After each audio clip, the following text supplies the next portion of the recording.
पण तुम्ही हे चतुराई ज्या शेतकऱ्यासाठी वापरली ना, तो शेतकरी तुम्हाला खड्ड्यात घातल्याशिवाय राहणार नाही. सांग, अजितदादा सारखा माणूस पैशाचा सोंग येत नाही. तुम्ही किती सोंग केले महाराष्ट्रात? अरे सूर्योदय व्हायच्या अगोदर तुम्ही शपथविधीला तयार होते. कोणतं सोंग घेऊन होते?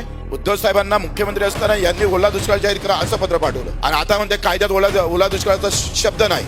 हा मुख्यमंत्री एवढं लबाड कसं काय बोलतो समजत नाही. 100% नफ्यानं चहा विकला मोदीजी, आणि आम्हाला 15% नफ्यानं वाव भेटत नाही. भाईवर बहिणो, आवाज तर असा राहायचा त्या निवडणुकीच्या काळात. असं वाटतं मोदीजीला अलिंगन घेऊन 2-3 मुके घ्या. भाई और बहनों, किसान के भी अच्छे दिन आएंगे. दोनों भाई गायब आहे. बहीण कुठं लपली पताच नाही. हे कसे नालायक आहे. म्हणजे लग्न करायचं पण फक्त हुंड्यासाठी, बाकी बायको कामाची नाही. एवढे बदमाश आहे.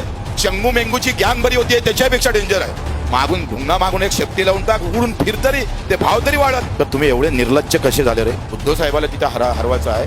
75,000 कोटीची. येणाऱ्या काळात पोरं लग्न होईल का नाही होईल अशी अवस्था आहे. मला 42 तरुणांचे फोन आले, पत्र आलं का 45 वर्षाचं झालोय, लग्न होत नाही, बच्चे हो काय करावं, पोरी द्यायला तयार नाही आहे तुम्हाला. बरं वाटलं मी हे सगळे लोक, एवढे सगळ्या पक्षातले लोक थोडी पार्टी बाजूला ठेवून मी शेतकऱ्यासाठी लढायला आलो. एवढ्या आधार या शेतकऱ्याला भरपूर होऊ शकतं. सरकार काय मदत देऊ शकत देतं ते अंतरची गोष्ट आहे. पण तुम्ही एकत्र जरी झाले तर 2-3 आत्महत्या थांबल माझ्या शेतकऱ्याचा, एवढा आशीर्वाद तुम्हाला भेटलेला आहे. सध्या तर मुख्यमंत्री सगळं बनवाबनवी करत आहे.